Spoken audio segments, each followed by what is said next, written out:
L'Ajuntament i veïns i veïnes de Conca de Dalt s'han començat a mobilitzar per mirar d'aturar una línia d'alta tensió que creuaria bona part del municipi. Es tracta d'una línia aèria d'evacuació que es construiria si tiressin endavant les macroplantes solars projectades a la zona de Figuerola d'Orcau, al municipi d'Isona i Conca Dellà, en cas que no s'hagués construït encara la subestació que s'ha d'instal·lar en aquell indret, justament per assumir tota aquesta nova electricitat que generaria. Les plaques de la zona de Figuerola vindrien per la llum que produeixen per aquesta línia fins a la subestació de Pobla.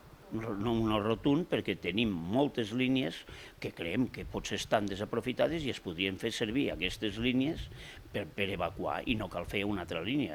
Davant d'aquesta situació, l'Ajuntament de Conca de Dalt ha aprovat en un ple extraordinari urgent una moratòria en la concessió de determinades llicències urbanístiques, igual que han fet els ajuntaments de Tremp o Talarn. De moment hem suspès el que són llicències per poder tindre un temps per fer la modificació de normes i també ara estem preparant al·legacions amb aquesta línia.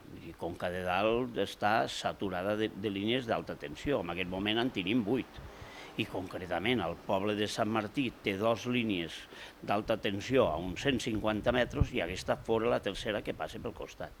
Vull dir, com a Ajuntament farem tot el possible perquè aquesta línia no tiri endavant.